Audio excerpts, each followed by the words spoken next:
पाकिस्तान के साथ 20 अरब डॉलर का करार करने के बाद सऊदी अरब के क्राउन प्रिंस सलमान कल रात भारत आए और प्रोटोकॉल तोड़कर वजीर आजम मोदी ने उन्हें खुद रिसीव करने के लिए पहुंचे और गले लगाकर गर्मजोशी से उनका इस्तकबाल किया। इस पर बात करने के लिए खास मेहमानों का पैनल हमारे साथ जुड़ गया। इनका तारुफ मैं आपसे कराना चाहूंगी। मेरे साथ कर्नल शैलेश राय मौजूद हैं, डिफेंस एक्सपर्ट हैं, जयपुर स्टूडियो से जुड़ गए हैं। इसके साथ साथ जेके त्रिपाठी साहब एक्स एम्बेसडर मेरे साथ मौजूद हैं। जयराम विप्लव लीडर हैं बीजेपी के, मेरे साथ मौजूद हैं। इसके साथ ही अंबिकानंद सहाय जी सीनियर जर्नलिस्ट मेरे साथ स्टूडियो में मौजूद हैं। बहुत बहुत इस्तकबाल है आप तमाम मेहमानों का। जयराम विप्लव जी, जो उम्मीद की जा रही थी शायद वो उम्मीद पूरी नहीं हो पाई, क्योंकि दहशतगर्दी को लेकर ये लग रहा था कि कोई सख्त बयान क्राउन प्रिंस की तरफ से आएगा, लेकिन उस तरह की बात नहीं की गई। ना पाकिस्तान का उन्होंने जिक्र किया, ना ही पुलवामा का उन्होंने जिक्र किया। हालांकि दहशतगर्दी को लेकर बात तो की उन्होंने। देखिए, ये जो दौरा था क्राउन प्रिंस का जी, ये दौरा पूर्व नियोजित था, पहले से तय था। इससे पहले वो पाकिस्तान भी गए और संयोग से ये घटना इसी बीच पिछले दिनों ये घटना हुई। उस घटना के बावजूद प्रधानमंत्री ने साझे मंच से, उनके मंच से जब वो साथ बैठे हैं और देश को, दुनिया को संबोधित करते हुए आतंकवाद की और पूरी दुनिया का ध्यान खींचा और पुलवामा हमले का जिक्र भी किया, पाकिस्तान का भी जिक्र किया। वजीर आजम ने किया लेकिन उन्होंने नहीं किया। और सऊदी अरब के प्रिंस ने भी प्रधानमंत्री जी को, भारत को यह आश्वस्त किया कि हम आतंकवाद की लड़ाई में स्ट्रेटेजिक भूमिका आपके साथ निभाएंगे। उन्होंने नाम भले नहीं लिया हो, लेकिन आतंकवाद का जिक्र करते हुए उन्होंने कहा कि हम भारत के साथ खुफिया जानकारी साझा करने से लेकर के साइबर मामलों में वो सहयोग करेंगे। जी, आपको ये नहीं लगता कि एक तरह से उन्हें सामने आकर पहले शहीदों को लेकर उन्हें खराज अकीदत पेश करनी चाहिए थी, श्रद्धांजलि एक तरह से, एक वो कुछ जज्बाती कुछ अगर वो बात वहां पर सामने रखते और उसके बाद अगर इस तरह की चीजें कहते तो क्या एक मैसेज नहीं जाता? क्योंकि जब उन्होंने साझा बयान जब पाकिस्तान के साथ जारी किया था तो उसमें कहा गया था कि इस तरह के दोनों मुल्कों के बीच जो सेंसिटिव मुद्दे हैं उसमें बातचीत होनी चाहिए। एक तरफ हिंदुस्तान है जो अब पाकिस्तान से किसी तरह की बातचीत के मूड में नहीं, अब कोई बातचीत नहीं होगी। दूसरी तरफ सऊदी अरब के जो प्रिंस है वो कह रहे हैं कि बातचीत की जाए। तो ऐसे में क्या आपको नहीं लग रहा कि एक ऐसा दोस्त जो कॉमन है, जिसके थ्रू हम एक दबाव बना सकते हैं, वो शायद नहीं हो पा रहा है? देखिए, कई बार ऐसा होता है, एक महत्वपूर्ण बात हम लंबे वक्त से सुनते भी रहे और वो कड़वा सच भी है कि हम पड़ोसी नहीं बदल सकते और हमारे पास एक ऐसा पड़ोसी है जो बार बार हमारे साथ घाव करता है। लेकिन जब वो दुनिया के सामने जाता है, चूंकि ये इस प्रकार का एक मूवमेंट है ये आतंकवाद का, कि ये पाकिस्तान हो या सीरिया हो, हर जगह ये विद इन नेशन उनके बीच में भी चल रहा है, तो उनको एक अवसर मिल जाता है पूरी दुनिया को ये दिखाने का कि देखिए आतंकवाद से हम पीड़ित हैं। और इस मुद्दे पर वो ऐसा अपने आप को प्रस्तुत करते हैं कि कई बार मानवतावाद के नाम पर कई शक्तियां उनके बारे में भी सॉफ्ट कॉर्नर थोड़ा रखती हैं। लेकिन आप देखिए कि वैश्विक मंच में केवल एक सऊदी अरब ही नहीं है, पूरे विश्व के 50 से अधिक प्रभावशाली देशों ने भारत के साथ खड़े होकर के आतंकवाद से लड़ने की बात की है। अमेरिका, रूस और इजराइल जैसे बड़े देशों का रुख हमारे साथ है। तो दुनिया भर में ऐसे बहुत सारे देश हैं। सऊदी अरब से हमारे पुराने रिश्ते रहे हैं, व्यापारिक रिश्ते भी हैं, सांस्कृतिक संबंध भी हैं। तो इस दौरे को केवल ये भारत पाकिस्तान के रिश्ते पर भी नहीं देखना चाहिए। लेकिन अभी जिस तरह से मुल्क के हालात हैं, जिस तरह की मुल्क की आवाम जो सोच रही है, वो हर तरफ एक ही तरह के उसके जज्बात जो है वो काम कर रहे हैं। क्योंकि और खास बात ये भी है इसमें, क्योंकि वो पाकिस्तान पहले गए और उसके बाद वो हिंदुस्तान आए हैं, तो ऐसे में एक ये उम्मीद जरूर की जा रही है कि एक सख्त मैसेज जरूर जाना चाहिए था, ताकि ये जरूर कहा जा सके कि आप अगर 20 अरब डॉलर का वहां पर अगर आप इन्वेस्ट कर आए हैं और यहां पर भी उसी तरह की बातें की जा रही हैं, यहां पर जाहिर सी बात है हम बड़ा मुल्क है, हम बड़ी डेमोक्रेसी हैं और हमारे रिश्ते ज्यादा मजबूत है, उस तरह की बात हमने यहां पर की, तो वो जो मैसेज था वो मिसिंग था। मुझे लगता है कि आतंकवाद को लेकर के जो साझा प्रेस कॉन्फ्रेंस हुई है उसमें एक संदेश तो साफ है कि आतंकवाद के खिलाफ लड़ना है, इस पर वो भारत के साथ हैं। हाँ। दूसरी चीज मैं ये कहना चाहता हूं कि भारत आज इतनी भी कमजोर स्थिति में नहीं है और हमें प्रधानमंत्री जी को जो कड़ा रुख अख्तियार करना चाहिए था, उन्होंने पुलवामा हमले के बाद ही साफ साफ दो टूक शब्दों में कह दिया कि हम कार्रवाई करेंगे, बदला लेंगे। और कल जिस प्रकार से इमरान खान ने पाकिस्तान में बैठ करके ISI द्वारा एडिटेड एक अपना भाषण प्रस्तुत किया, एक संबोधन दुनिया को दिया, उस संबोधन में उनका डर साफ झलक रहा था कि वो भारत के द्वारा संभावित किसी कार्रवाई से डरे हुए हैं। तो भारत आज एक मजबूत स्थिति में, हम मजबूत देश हैं, हमें लोगों का नैतिक रूप से समर्थन चाहिए। बाकी चीजें तो हम करने में सक्षम है, पाकिस्तान का क्या करना है वो हम जरूर दिखा देंगे दुनिया को। शैलेश जी मेरे साथ बने हुए हैं जयपुर से। शैलेश जी, आप किस तरह से देखते हैं जो अभी बयान जारी किया गया है और दहशतगर्दी को लेकर जिस तरह की बात की गई है, क्या आपको लगता है कि उम्मीद पर खरा उतरा है ये बयान?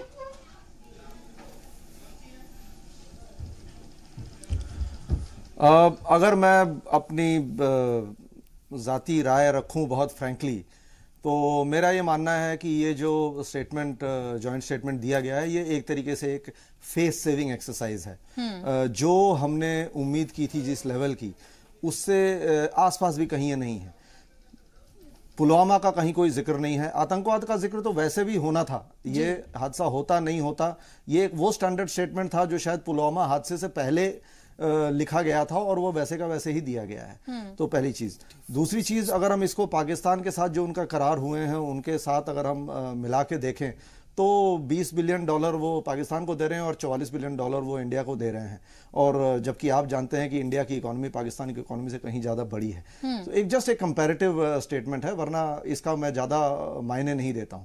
और रही बात कि आतंकवाद पे साथ हैं, तो ये एक कॉमन स्टेटमेंट है पूरे विश्व में आजकल, पूरी दुनिया में ये ट्रेंड चला हुआ है कि आतंकवाद को लेके या दहशतगर्दी को लेके जीरो टॉलरेंस है।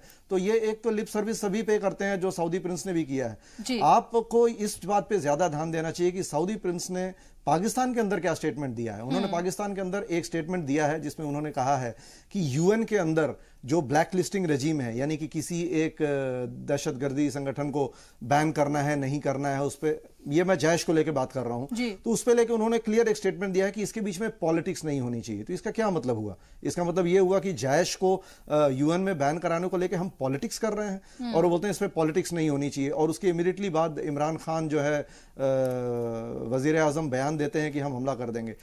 उनकी हिम्मत देखिए कि हमला हमारे ऊपर हुआ और उसके बाद भी वो हमला करने की बात करते हैं। जी नहीं, उन्होंने ये कहा रिटेलिएट करने की उन्होंने बात कही है। पाकिस्तान से टेक ऑफ हुआ और इंडिया में, शैलेश जी, उन्होंने रिटेलिएट करने की बात कही है क्योंकि अभी उनकी इतनी हिम्मत नहीं है कि वो हमला कर दें हमारे ऊपर। उन्होंने रिटेलिएट करने की बात की, उन्होंने कहा कि अगर ऐसा हुआ तो हम रिटेलिएट करेंगे। दूसरा जी, एक छोटा सा पॉइंट, बयानों के मायने हम अपने हिसाब से निकालते हैं। अगर जहां तक उन्होंने जी मैं उसी की बात कर रहा हूं, एक मिनट मुझे बोलने दीजिए। तो वो पाकिस्तान के लिए भी हो सकता है कि आप अपनी इंटरनल पॉलिटिक्स को लेकर के इस प्रकार के चीजों को हाथ ना लगाएं।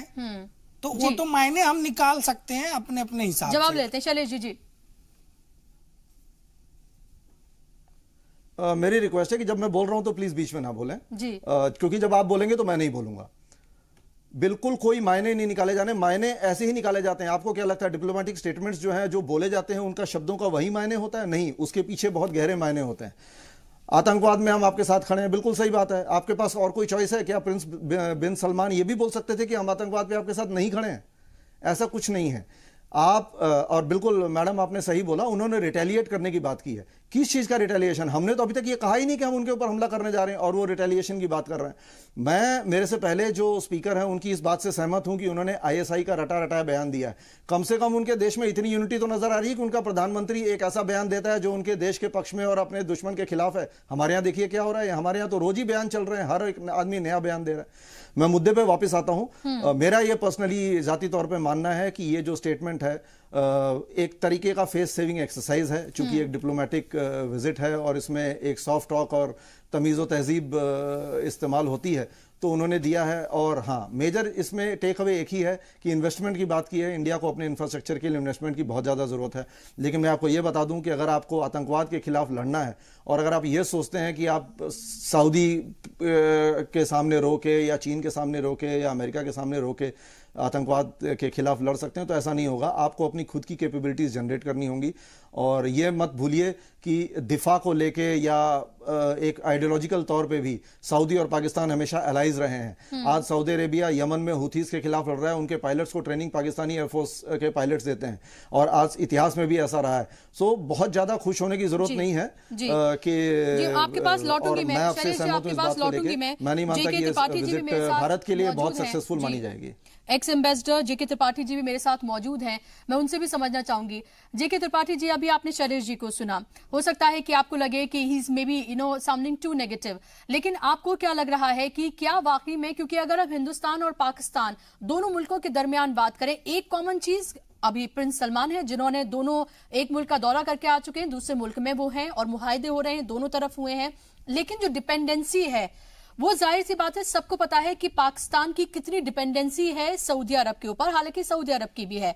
लेकिन अगर हम हिंदुस्तान की बात करते हैं तो हिंदुस्तान की इतनी डिपेंडेंसी नहीं है सऊदी अरब के ऊपर। यहां पर अगर हम बात करें, अगर क्राउन प्रिंस यहां पर आए हुए हैं तो जाहिर सी बात है वो ये भी चाहते हैं कि जिस तरह का इंफ्रास्ट्रक्चर वहां पर बिल्ड किया जा रहा है उसमें यहां के इंजीनियर्स जाएं, वहां पर हिंदुस्तान का ताउन हो। उसके साथ साथ जो वो तेल बेचना चाहते हैं, वो चाहते हैं कि ईरान से ज्यादा सऊदी अरब से खरीदा जाए। इन तमाम चीजों को भी देखने की जरूरत है। देखिए, मैं थोड़ा सा तफरीक रखता हूं इससे जी। हमें ये देखना चाहिए कि जो प्रिंस आए हैं सलमान, वो ऐसा नहीं है कि वो सिर्फ हमारे लिए आए हैं जी। जब भी देखिए इस रीजन में जब भी कोई विजिट इंपॉर्टेंट होती है तो इंडिया और पाकिस्तान दोनों में होती है। पहले हमारे पास या बाद में हमारे पास, ये डिपेंड करता है प्रोग्राम्स पे। चाहे ओबामा ने किया हो, चाहे और पहले के लोगों ने किया, जनरली ये होता है। अब जब ऐसी हालत में जब किसी देश का प्रमुख नेता या क्राउन प्रिंस विजिट करता है तो वो बहुत बैलेंस बना करके उसको चलना होता है और चलना चाहिए भी जी। और रही बात सऊदी अरेबिया के क्राउन प्रिंस की, तो आप देखिए सऊदी अरेबिया के साथ पाकिस्तान के संबंध कैसे हैं, हमारे संबंध कैसे हैं। सऊदी अरेबिया के साथ पाकिस्तान के संबंध, एक तो यह है कि हमारी तरह की पाकिस्तानी वहां जाकर के काम कर रहे हैं। दूसरे क्षेत्र में उनका संबंध यह है कि वो OIC के दोनों मेंबर हैं, ऑर्गेनाइजेशन ऑफ इस्लामिक कंट्रीज के। तीसरा ये कि वहाबिज्म सऊदी अरेबिया से जन्मा है एक तरह से, जिसको पाकिस्तान पाल पोस रहा है। ये आखिरी की दोनों चीजें हमारे में नहीं है बिल्कुल। और हम ये उम्मीद नहीं कर सकते कि सऊदी क्राउन प्रिंस जो हैं आकर के ऐसा कुछ कह जाएंगे जिससे हम अपनी पीठ ठोंकते रहेंगे। हमें बहुत ज्यादा उम्मीद नहीं करनी चाहिए थी। जितना उन्होंने कहा, उन्होंने ये कहा कि भारत पाकिस्तान को आपसी रिश्ते सुधारने के लिए बातचीत करनी चाहिए या कोशिश करनी चाहिए, वो सारे देश के तमाम मुमालिक के लोग कहते हैं। उन्होंने हमारे यहाँ आतंकवाद का विरोध किया, हमारे साथ पाकिस्तान का नाम नहीं लिया, ले भी नहीं सकते थे क्योंकि उनके पाकिस्तान के साथ ऐसे रिश्ते हैं कि अभी वहां से आए फिर वो नाराज। लेकिन आपको नहीं लगता त्रिपाठी जी कि एटलीस्ट जब वो एक स्टेटमेंट जारी कर रहे हैं तो सबसे पहले पुलवामा का जिक्र करते हुए अगर उन्होंने खिराज अकीदत पेश की होती, अगर उन्होंने हमदर्दी उनके 4 अल्फाज उनके तई बोले होते और उसके बाद बात की होती, तो भी शायद एक थोड़ा सा और फेस सेविंग हो जाती। देखिए, वो शायद करते। इसमें दो चीजें हो सकती हैं, दो तरह से देखा जा सकता है। पहला ये कि ये प्रोग्राम्स काफी पहले से डिसाइड होते हैं, मिनट टू मिनट। एक चीज ये तो हो सकता है उसमें टाइम न हो। दूसरा ये भी देखा जा सकता है कि पाकिस्तान कह रहा है कि आपस में कश्मीर में लड़ाई हो रही है, फौज के लोग कश्मीरियों को रिप्रेस कर रहे हैं, ऑप्रेस कर रहे हैं। हम कह रहे हैं कि नहीं, हम आतंकवादियों को मार रहे हैं। तो अब कोई तीसरे देश का नेता ये स्पष्ट रूप से नहीं कहेगा कि हाँ, जो आपके यहाँ शहीद हुए हैं वो शहीद हैं आतंकवाद के खिलाफ लड़ते हुए, या वो पाकिस्तान जैसा कह रहा है। क्या हमें ये नहीं भूलना चाहिए कि सऊदी अरब की पाकिस्तान को लेकर क्या पॉलिसी है, वो भी सबको पता है। बिल्कुल, सऊदी अरब की पाकिस्तान को लेकर के बड़ी पॉजिटिव पॉलिसी है, लेकिन हमारा जो एक प्लस पॉइंट और उसके साथ साथ कश्मीर को लेकर उनकी क्या पॉलिसी है। सऊदी अरब की कश्मीर को लेकर भी जो पॉलिसी है वो भी पाकिस्तान के हक में ज्यादा है, हिंदुस्तान के हक में कम है। बिल्कुल लेकिन हमारे हक में दो चीजें हैं जी। एक चीज तो ये है कि हमारे लोग ज्यादा हैं और हमारे लोग जो वहां पर हैं वो ऊंचे पोजीशंस पे पढ़े लिखे लोग ज्यादा हैं। और दूसरी चीज ये है सऊदी अरब के साथ कि हमारा व्यापार, हम बड़े हैं इसलिए हमारा बिजनेस, हमारा ट्रेड सऊदी अरब के साथ बड़ा है और दिनों दिन बड़ा होता जा रहा है। तो कोई भी राष्ट्राध्यक्ष आएगा या क्राउन प्रिंस आएगा, वो ये भी देखेगा कि हम ऐसा कुछ न करें जिससे हमें ट्रेड को नुकसान हो, और ऐसा कुछ भी न करें जिससे कि दूसरे मुल्क जो हैं, हमारे मुखालिफ जो मुल्क हैं, वो खफा हो जाएं। तो ये बहुत बैलेंस करके चलने वाली बात हुई है, लेकिन इसके पीछे हमें बहुत ज्यादा उत्साहित नहीं होना चाहिए था। लेकिन हम थे और हम बहुत ज्यादा उम्मीद कर रहे थे। हमें बार बार ये लग रहा था कि जैसे कि पाकिस्तान से वो यहाँ पर आए हैं तो अब हिंदुस्तान की बात होगी और दहशतगर्दी को लेकर न जाने वो क्या कहेंगे, और पुलवामा को लेकर वो एक सख्त रवैया अख्तियार करेंगे, पाकिस्तान को लेकर वो पता नहीं क्या बात करेंगे, और ऐसा कुछ नहीं हुआ। तो नाउम्मीदी तो है बिल्कुल, और नाउम्मीदी देखी भी जा सकती है। अंबिकानंद सहाय जी, मुझे बताइए कि 25 लाख तकरीबन लोग हैं हिंदुस्तान के जो सऊदी अरब में रहते हैं, वहां पर जॉब्स करते हैं, वहां रहते हैं। तो एक तरह से आप ये देखें कि जो अब हम सऊदी अरब देख रहे हैं, चमक धमक वाला बड़ी बड़ी बिल्डिंग, उसमें आप ये भी देखें कि हिंदुस्तान का कितना अहम रोल है, क्योंकि यहां से गए हुए इंजीनियर्स, तमाम टेक्नीशियंस जो हैं वहां जाके काम करते हैं और उसमें अहम रोल अदा करते हैं। और अभी भी हमने देखा है कि इंफ्रास्ट्रक्चर को लेकर भी मुआहदे जो हैं हिंदुस्तान और दोनों मुल्कों के बीच हुए हैं। तो ये भी एक अहम बात है कि हमारे जो लोग वहां पर रहते हैं उनकी सेफ्टी, उनकी फलाह बहबूद, इसके लिए भी अगर हम दोनों मुल्कों के बीच एक अच्छी अगर साझेदारी होती है तो ये भी एक अच्छी बात कही जाएगी। देखिए बुशरा जी, बहुत देर से बात हो रही है जी जॉइंट कम्युनिके पे और भारत सऊदी अरेबिया के रिश्ते पे जी, और जो दिखाई दे रहा है वो डिप्लोमेसी अब अप फ्रंट आ गई है। और आज के माहौल में जहां उत्तेजना पूरे समाज में फैला हुआ है पुलवामा के बाद, तो एक धुंध सी उठी है, उसको साफ करते हुए चीजों को सही नजरिए से देखने की जरूरत है। वैसे मैं कोई डिप्लोमेसी का एक्सपर्ट नहीं हूँ, मगर डिप्लोमेसी के बारे एक बात जानता हूँ, त्रिपाठी जी और बेहतर बताएंगे, कि अगर कोई डिप्लोमेट कहता है हाँ, उसका माने होता है शायद हो सकता है। अगर वो कहता है कि हो सकता है, इसका मतलब होता है नहीं होगा। और अगर नहीं कहता है तो वो तो डिप्लोमेट है ही नहीं है। ठीक है ना। अब इस बेसिक चीज पे फिर सोचिए कि जो हम तस्वीरें देख रहे हैं और जो बातें हो रही हैं, जो बयानात आए हैं, उसके मायने क्या है। दो बेसिक बात यहाँ मैं त्रिपाठी जी से, शैलेश जी से अग्री करता हूँ कि देखिए, सऊदी अरेबिया जो कि एसेंशियली वहाबी फंडामेंटलिज्म को एक्सपोर्ट करता है और बिगेस्ट इंपोर्टर पाकिस्तान है, तो उनके रिश्ते और हमारे और सऊदी अरेबिया के रिश्ते के बीच में तुलना हो ही नहीं सकती। बिल्कुल। नंबर एक। नंबर दो, कि we are expecting too much from this visit. बिल्कुल। और जैसा विप्लव ने भी कहा, बात सही है कि हमें तो अपनी ताकत पे, हर मुल्क अपनी ताकत पे लड़ता है और कोई दूसरे के लिए नहीं लड़ता है। इसी में हमको अपना रास्ता खोजना है। ठीक है जी। अब सवाल है कि हाँ, इतना स्ट्रेटेजिक पार्टनर तो होते हैं और मैं इतना मानता हूं कि देखिए, Modi ji is trying to exert best of the given situation. जो गिवन सिचुएशन है उसी में बेहतर से बेहतर क्या रिजल्ट हो सकता है, उसका वो प्रयास कर रहे हैं। इसकी सराहना होनी चाहिए। बिल्कुल। और हम अगर ये एक्सपेक्ट करें कि सऊदी अरेबिया आएगा और पाकिस्तान के खिलाफ बंदूक ताक देगा, तो ये तो बेवकूफी वाली बात हुई। ये नहीं हो सकता है। तो रियलिस्ट होना होगा।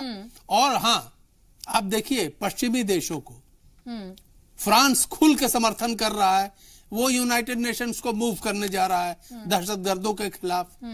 न्यूजीलैंड की पार्लियामेंट स्पेशल सेशन बिठाती है और भारत के समर्थन में, बहुत बड़ी बात है।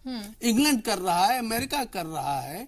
तो आज धीरे धीरे भारत के पक्ष में काफी माहौल बन चुका है। अब भारतीय जनमानस जो सोचती है कि त्वरित कार्रवाई हो जाए और रिजल्ट आ जाए, मैं समझता हूं ये कुछ ज्यादा उम्मीद लगाए बैठे हैं। अगर इतनी उम्मीद है तो उम्मीद टूट भी सकती है। जी। और वैसे भी ये बात दो मुल्कों की है, ऐसा नहीं है कि आपने आज सोचा कल आप कुछ कर देंगे, ऐसा भी मुमकिन नहीं है। हुकूमतें जो हैं वो तमाम चीजों को देखकर ही फैसला करती हैं और जज्बात को समझा जा सकता है, लेकिन जिस तरह से हमने देखा था, राजनाथ सिंह ने भी कहा था कि जज्बात को आप अपने काबू में रखें और इस तरह से हड़बड़ाहट में कोई कदम नहीं उठाया जाए, क्योंकि तमाम चीजों को देखा परखा जा रहा है। शैलेश जी, मैं आपके पास आना चाहूंगी, मुझे बताइए कि हमें यह भी पता है कि सऊदी अरब की कश्मीर को लेकर पॉलिसी क्या है। जाहिर सी बात है कि पाकिस्तान के तरफ है, हिंदुस्तान की तरफ नहीं है। दूसरी बात कि यहां पर वो आए इसलिए हैं ताकि जो तेल है वो हमें बेच सकें, और उनका बाज़ाब्ता तौर पर यह कहना है कि ईरान से ना लेकर या ईरान से कम लेकर सऊदी अरब से ज्यादा लिया जाए। उसको लेकर हिंदुस्तानी हुकूमत जो है वो तैयार भी हो गई है। तो लग ऐसा रहा है कि उनका स्टेक ज्यादा है और हमारा कम, वो ज्यादा बेचने आए हैं और हम खरीदने वाले हैं सिर्फ।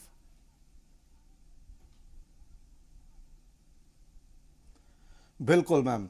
अभी मैं चूंकि मैंने पिछले अपनी बात जब कही थी तो उसमें कुछ नेगेटिविटी का पुट था, अब मैं दूसरी तरफ आता हूं और मैं आपको बताता हूं कि इसमें क्या पॉजिटिव है। बिल्कुल सही आपने कहा, भारत की सऊदी के ऊपर डिपेंडेंसी का कोई सवाल जो है वो केवल तेल तक लिमिटेड है। याद रखिएगा, अगर हमें तेल की जरूरत है तो उन्हें भी तेल बेचने की जरूरत है। भारत की इकोनॉमी की तरह सऊदी की इकोनॉमी नहीं है, जो कि एक डाइवर्सिफाइड इकोनॉमी है। भारत की इकोनॉमी और सऊदी की इकोनॉमी में कोई तुलना ही नहीं है। भारत को तेल अपनी कंजम्पशन के लिए चाहिए, क्योंकि भारत एक ग्रोइंग इकोनॉमी है और वो तेल हमें सऊदी से भी मिलता है, ईरान से भी मिलता है, इराक से भी मिलता है, वेनेजुएला से तक मिल रहा था। सबसे बड़ी चीज यह है कि जरूरत सऊदी की ज्यादा है। दूसरी बात यह है कि सऊदी ये बात अच्छी तरह से जानता है कि तेल हमेशा हमेशा के लिए नहीं रहेगा। पिछले बहुत सालों से हम छोटे थे तब से सुन रहे हैं कि 30 साल में खत्म हो जाएगा, 30 साल में खत्म हो जाएगा। मैं कहता हूं 50 साल या 60 साल में खत्म होगा, लेकिन तेल एक ना एक दिन खत्म होगा। सऊदी को यह बात रियलाइज हो गई है कि तेल के ऊपर डिपेंडेंसी रखते हुए वो अपनी इकोनॉमी को नहीं बढ़ा सकता, और ऑलरेडी वहां पे डाइवर्सिफिकेशन का काम शुरू हो चुका है। वहां इन्वेस्टमेंट्स बुलाई जा रही हैं, टैक्सेस लगाए जा रहे हैं जो कि कभी नहीं हुआ करते थे। तो रही बात हिंदुस्तान की, तो हिंदुस्तान को तो तेल चाहिए और वो मिलेगा, क्योंकि तेल जो पैदा कर रहा है वो तेल अपने पास रखने के लिए नहीं पैदा कर रहा, उसने बेचना है। और दूसरी बात यह है कि आज मतलब मुझे स्थिति थोड़ी हास्यास्पद लगती है कि सऊदी अरेबिया हिंदुस्तान में इन्वेस्टमेंट करने की बात करता है। ठीक है, हिंदुस्तान को अपना इंफ्रास्ट्रक्चर डेवलप करना है, इसलिए सऊदी आज इन्वेस्ट कर रहा है। लेकिन याद रखिएगा, टोटल जो खेल है वो करीब 20 से 30 सालों का है। अगले 20 सालों के अंदर ऑटोमोटिव टेक्नोलॉजी जो है टोटली फॉसिल फ्यूल से मूव करके बैटरी पावर के ऊपर आ जाएगी, और अगले 20 से 30 सालों के अंदर यह हालत होने वाली है कि तेल की जो डिमांड है दुनिया में वो आधी से कम रह जाएगी। टेक्नोलॉजी जो है वो तेल को बीट कर जाएगी, और वो समय आएगा जब सऊदी अरेबिया को हिंदुस्तान के इन्वेस्टमेंट की जरूरत होगी। और मान लियो वो दिन अब ज्यादा दूर नहीं है। इसलिए बिन सलमान की जो अभी विजिट है उसको लेके मैं इस बात से, जो मेरे से पहले वक्ता थे उनसे मैं सहमत हूं कि हम पहले ही बहुत ज्यादा इमोशनल हुए जा रहे हैं। ठीक है, हमारे ऊपर एक हमला हुआ है, एक इमोशनली हम लोग चार्ज हैं, पर हम ये क्यों उम्मीद करते हैं कि एक बाहर का प्रिंस जो एक डिप्लोमेटिक विजिट पे आया है वो भी उसी इमोशनल लेवल पे आएगा और एक स्टेटमेंट देगा? वो एक हेड ऑफ स्टेट है, वो इंडिविजुअल किसी चीज पे स्टेटमेंट दे कोई जरूरी नहीं है। उसने एक जॉइंट स्टेटमेंट दे दिया है। जॉइंट स्टेटमेंट में भले उसको प्रेजेंट वर्बली कोई भी करे, लेकिन जॉइंट स्टेटमेंट दोनों की तरफ से माना जाता है। तो उसने बोला है कि आतंकवाद में हम आपके साथ हैं, लेकिन हमें उनके शब्दों पे या इस विजिट को भी बहुत ज्यादा सीरियसली लेने की जरूरत नहीं है। पाकिस्तान को लेने की जरूरत है, क्योंकि पाकिस्तान की कोई इकोनॉमी नहीं है। लेकिन आज से 20 साल बाद मैं वो दिन देख रहा हूं जब इंडिया के पास पैसा होगा, एक सुपर पावर इकोनॉमी, सऊदी में इन्वेस्ट करने के लिए, क्योंकि सऊदी का ऑयल नहीं बिक रहा होगा। लेकिन पाकिस्तान के पास ऐसा कोई चिप नहीं होगा, पाकिस्तान तो खुद ही बर्बाद देश है। सो ये एक शॉर्ट टर्म, अगर हम इसे एक सेटबैक भी कहें तो ये बहुत ही शॉर्ट टर्म और नोशनल सेटबैक है। अगले 20 से 30 साल में दुनिया का शहंशाह हिंदुस्तान होने वाला है, इसलिए हमें ज्यादा परेशान होने की जरूरत नहीं है इस विजिट से। मैं उम्मीद करूंगी कि जितने पॉजिटिव आप हैं इसी स्पीड से हम आगे बढ़े भी।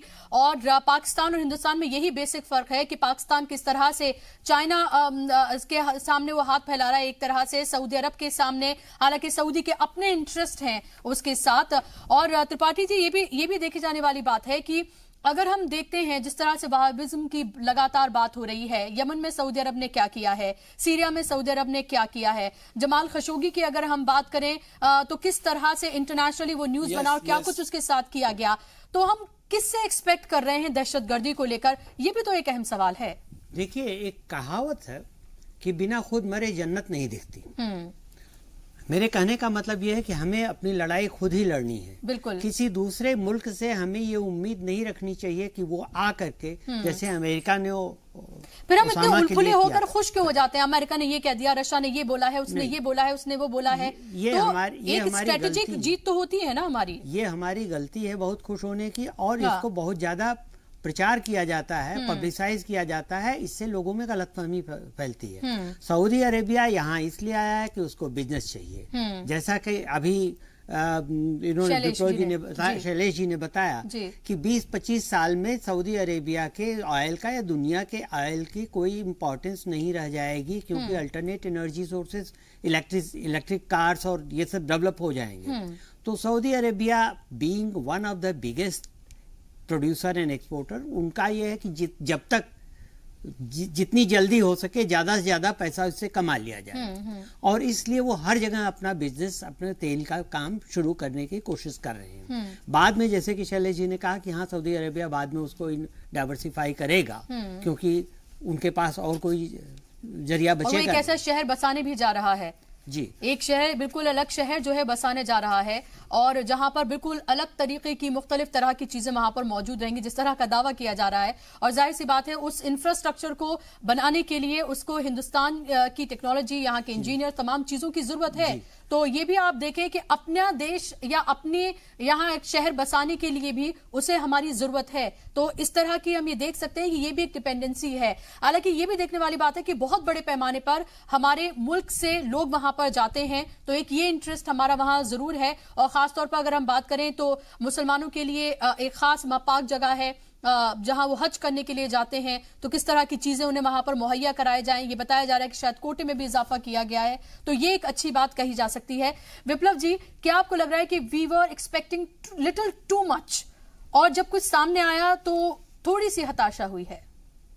मुझे लगता है कि देखिए, मैं पहले भी कहा कि ये पूर्व नियोजित दौरा था, और इसको लेकर के कौन ज्यादा एक्सपेक्टेशन रख रहा है ये भी देखने की बात होगी। देखिए, हमारे यहाँ के मीडिया में इस बात को लेकर के ज्यादा से ज्यादा चर्चा थी, और चूंकि मीडिया लगातार कवरेज पुलवामा हमले को लेकर के लगातार कर रहा है, तो वो अलग अलग चीजों पर बातचीत कर रहे हैं, और लोगों ने इसको इतना बड़ा मुद्दा बना दिया। लेकिन विप्लव जी, क्या इसको क्रिटिसाइज नहीं किया जाना चाहिए था कि अगर वहां पर जाकर वो कहते हैं कि जो सेंसिटिव मुद्दा है, बातचीत के जरिए आप आगे बढ़ाना चाहिए दोनों मुल्कों को, यहाँ पर वो आते हैं तो कहते हैं कि ठीक है, दहशतगर्दी एक बड़ा मसला है और हम हिंदुस्तान के साथ हैं, लेकिन उसके अलावा कुछ नहीं कहते हैं। तो देखिए एक जो कहावत अभी सर ने कही, एक दूसरी कहावत अभी मैं कहता हूं कि जाके पांव न फटी विवाही, वो क्या जाने पीड़ पराई। तो क्या है कि जिन देशों ने भी, आज न्यूजीलैंड और फ्रांस का जिक्र आया, वो बहुत ज्यादा आगे बढ़ चढ़ के इस बात को रख रहे हैं और एक कार्रवाई की ओर अग्रसर है यूएन में।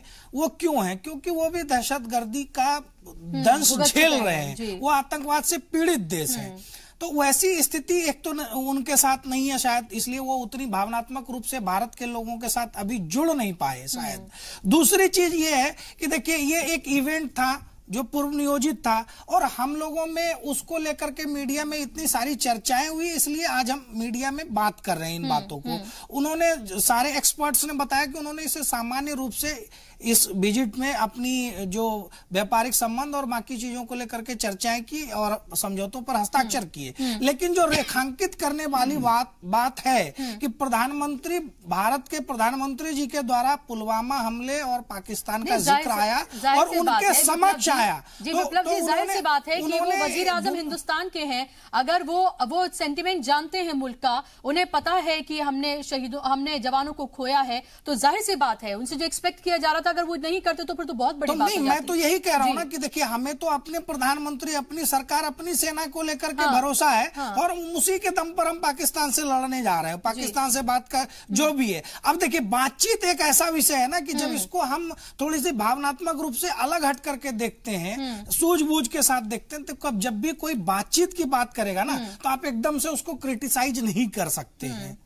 खास करके इमरान खान को छोड़ दिया जाए। जी, आप इसको किस तरह से देख रहे हैं? क्या आपको, फिलहाल हमने देखा 2016 में वजीर आजम नरेंद्र मोदी गए थे, अब वहां के प्रिंस यहां पर आए हैं, तब भी मुहायदे हुए थे, अब भी मुहायदे हुए हैं। स्ट्रेटेजिक रिलेशनशिप ये कहा जा रहा है, डिप्लोमेटिक रिलेशनशिप ये कहा जा रहा है कि मजबूत हुए हैं। जिस तरह से वजीर आजम खुद गए, प्रोटोकॉल तोड़ा, बहुत गर्मजोशी से उन्होंने उनको गले लगाया, और उसके बाद लगातार हम देख रहे हैं कि वो गर्मजोशी जो है वो नजर आ रही है। लेकिन अगर उस मसले पर जिस पे एक्सपेक्ट किया जा रहा है, हो सकता है कि we were expecting little too much, आपको नहीं लगता कि क्या आप इसको स्ट्रेटेजिक हार मानेंगे, जीत मानेंगे? किस तरह से देखेंगे आप इसको? मैं इसको दूसरी तरह से देखता हूँ, हार जीत नहीं। आपने कहा कि प्रधानमंत्री वहां गए थे, दोज वेर नॉर्मल टाइम्स। अभी जब हम डिबेट कर रहे हैं, मैंने कहा ना, देश का माहौल कुछ और है। पूरे देश में गम का सैलाब फैला हुआ है जी, पुलवामा की घटना के बाद। लेकिन विप्लव जी की एक बात से मैं मुखालफत करता हूँ कि देखिए, हर चीज में यहाँ मीडिया को दोष दिया जाता है जी। अरे, जिस देश का प्रधानमंत्री हर मीटिंग में सिर्फ और सिर्फ आजकल पुलवामा की बात कर रहे हैं, देश की जनभावना की बात कर रहे हैं, और मीडिया उसको दिखला रहा है, तो आप मीडिया को विप्लव जी दोष नहीं दे सकते। मीडिया वही दिखलाता है। मीडिया में इस बात की चर्चा थी, ये चर्चा तो होगी थी ना, वो मीडिया में थी। लोग मीडिया में आकर के अपनी बात को रख रहे थे। में चर्चा, ये सरकारी तौर पर एक्सपेक्टेशन देखिए होगी, वो मीटिंग उसी के आधार पर चली है ना। मीडिया में चर्चा आपको आके कंडेम करना चाहिए कि भाई आप कुछ ज्यादा सोच रहे हैं, ऐसा कुछ है नहीं। क्योंकि अगर ये प्री प्लान था, क्योंकि तब ये लगता है कि ठीक है, जो बात हो रही है वो हमारे पक्ष में है, तो कोई बात नहीं, बाद में ऐसा ना हो तो मीडिया को कटघरे में खड़ा कर दिया पिछले जाए। 48 घंटे से भारत का विदेश मंत्रालय ये माहौल बनाने में जुटा हुआ था जी। अब मीडिया में तो ये बताई जाएगी, और देश की जनभावना के बारे में बताई जाएगी, नंबर 1। नंबर 2, मैं फिर कहता हूं कि देखिए, हम लोग सऊदी अरेबिया की बात करते हैं। देखिए, एक वेस्टर्न राइटर ने बड़ा खूबसूरत लिखा कि हर देश के पास सेना होती है, लेकिन अगर कहीं सेना के पास कोई देश है तो वो पाकिस्तान है। बिल्कुल। और उस सेना को तेल भी, पानी भी, रसद भी सऊदी अरेबिया देता है। शैलेश जी, मैं एक बार फिर से आपके पास आना चाहूंगी। जो मुहायदे हुए हैं सऊदी अरब और हिंदुस्तान के बीच, उन मुहायदों को आप किस तरह से देखते हैं, और हिंदुस्तान का उसमें किस तरह का फायदा आप देखते हैं? जो सबसे ज़्यादा खास जिस चीज़ को मैं मानता हूं वो है जो सऊदी अरेबिया ने कमिटमेंट किया है हमारे इंफ्रास्ट्रक्चर में इन्वेस्ट करने का। जी। देखिए, भारत एक बहुत तेजी से डेवलप करता हुआ देश है, और पूरी दुनिया में ये बात मानी जाती है कि भारत की जो इकोनॉमिक पोटेंशियल है वो पूरी तरह से इसलिए नहीं हासिल हो पा रहा क्योंकि भारत का इंफ्रास्ट्रक्चर उस लेवल का नहीं है जो उस तरह के इकोनॉमिक पोटेंशियल को जनरेट कर सके। चीन हमारे बगल में है देश, वहाँ का इंफ्रास्ट्रक्चर बहुत शानदार है और इसलिए उनकी इकोनॉमिक ग्रोथ है। सो हमें, और ये बात हमारी सरकार जानती है, मैं इनको ग्रांट करता हूँ कि इंफ्रास्ट्रक्चर पे बहुत ज़्यादा जोर है, लेकिन याद रखें कि इंफ्रास्ट्रक्चर एक बहुत ही महंगा सौदा है। इंफ्रास्ट्रक्चर सस्ते में नहीं डेवलप होता है। पोर्ट्स, रोड्स, रेलवे, ये सस्ते में डेवलप नहीं होते हैं। तो हमें तो इस तरीके से देखना चाहिए कि भाई, ट्रेड की बात है, तिजारत की बात है, हमें इन्वेस्टमेंट चाहिए। सऊदी अरेबिया जब इन्वेस्टमेंट दे रहा है, हम उसको लें और अपने फायदे के लिए उसे इस्तेमाल करें। तो मैं उस हिसाब से उसे पॉजिटिव तौर पे देखता हूं। पॉइंट नंबर 2, हमारा एक यंग देश है, डेमोग्राफिक डिविडेंड है हमारे पास, यंग ट्रेंड मैन पावर है। स्किल इंडिया मिशन के तहत उनको ट्रेन किया जा रहा है। उन लोगों को नौकरियों की जरूरत है। मैं कोई पॉलिटिकल स्टेटमेंट यहां नहीं दूंगा कि आज नौकरी की स्टेट क्या है। मैं कहता हूं नौकरी की स्टेट बहुत भी अच्छी होगी तो हमारी जो आबादी है उसके हिसाब से हमारी इकोनॉमी अभी बैलेंस नहीं है, यानी कि हमेशा लोग ज्यादा होंगे, नौकरियां कम होंगी। तो स्किल्ड मैन पावर की जरूरत इस वक्त सऊदी अरेबिया को बहुत ज्यादा है। ऑयल इंडस्ट्री में भी है, उसके अलावा जो अपना इंफ्रास्ट्रक्चर डेवलप कर रहा है उसमें भी है। तो एक दूसरा करार ये हुआ है कि भाई हमारे लोगों को वहां पे और ज्यादा नौकरियां मिलेंगी और उनके जो भी हक हैं उनको लीगल प्रोटेक्शन, डिप्लोमेटिक प्रोटेक्शन मिलेगी। अगेन हमारे पक्ष में है। तीसरी चीज, हिंदुस्तान में दुनिया की दूसरी सबसे बड़ी मुस्लिम पॉपुलेशन है और उनके दीन के तहत ये एक मैंडेटरी रिक्वायरमेंट है कि वो हज उम्रा करने जाएं। अगर उसमें कोटा बढ़ाया जाता है तो ये भी हमारे हक की बात है। तो हमें तो इस तरीके से लेना चाहिए कि ये 3 point, infrastructure, investment, expatriate community को जॉब्स और हज का कोटा, ये 3 चीजें अगर अनाउंस हुई हैं तो बहुत अच्छी बात है, बहुत पॉजिटिव है। और रही बात आतंकवाद की, तो उस पर मैं ऑलरेडी काफी एक्सप्लेन कर चुका हूं। त्रिपाठी जी से मैं जानना चाहूंगी, और सऊदी अरब को हमसे क्या मिला है? क्योंकि जिस तरह से वजीर आजम ने जिस गर्मजोशी से गले लगा ऐसा कि हमें शायद ज्यादा मिल रहा है और उन्हें शायद कम मिल रहा है, तो मैं आपसे ये जानना चाहूंगी कि सऊदी अरब को हमसे क्या मिल रहा है? देखिए, सऊदी अरब को हमसे अगर कुछ मिलेगा, मैं नहीं जानता कि इससे क्या मिलेगा। मिलेगा तो हो सकता है ये मिले कि सऊदी अरब में जो भारतीय कर्मचारी हैं, जो भारतीय वहाँ काम करते हैं, उनकी सुरक्षा को सुनिश्चित किया जाए। थोड़ा सा उनके मालिकों से, उनके एम्प्लॉयर से भारतीय हमने अक्सर देखा है कि वीडियो सामने आती हैं, और हमने देखा है सुषमा स्वराज किस तरह से उन्होंने इंटरवीन किया है कई बार। जी, और ये जो समझौते हुए हैं, मैं नहीं मानता कि टूरिज्म से थोड़ा सा ये होगा भारत के पक्ष में। सऊदी अरेबिया से यहाँ आएंगे, यहाँ से तो टूरिज्म में जाते नहीं लोग, हज करने या काम करने जाते हैं। सोलर अलायंस के बारे में मैं नहीं जानता कि सऊदी अरेबिया को हम क्या कितना दे सकते हैं, जब उनके पास अभी इफरात तेल है, तो वो क्यों नया इन्वेस्टमेंट करेंगे सोलर अलायंस पे।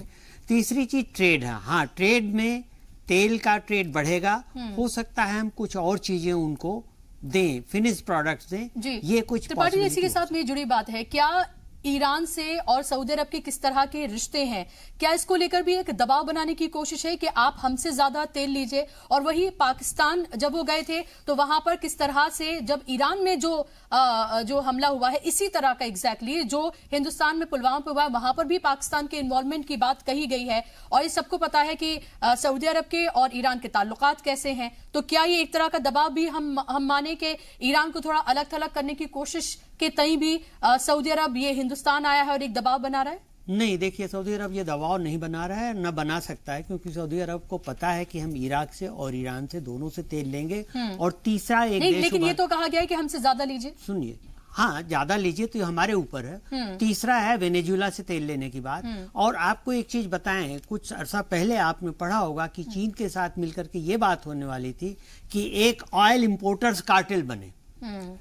जैसे कि ऑयल प्रोड्यूसिंग, जैसे कि ओपेक बना है, ऐसे ही एक कार्टेल बने ऑयल इंपोर्ट करने वाले कंट्रीज का, जिसमें चीन और भारत सबसे पहले नंबर और दूसरे नंबर पे हैं। और ये लोग अगर अपना कार्टेल बना करके ये प्रेशर डालें और अपनी कीमतें वो करें कि पेट्रोल की कीमतें कम की जाएं, तो ओपेक को करना पड़ेगा। तो ये दबाव नहीं बना रहे, ये कोशिश है सऊदी अरब की ये दबाव उनके ऊपर न बने और हमसे जो तेल ले रहे हैं लेते रहें। जी, जाहिर सी बात है। बहुत बहुत शुक्रिया आप तमाम मेहमानों का बेहद अहम मौजू पर बात रखने के लिए। और इसी के साथ हमारे आज के इस प्रोग्राम में बस इतना ही।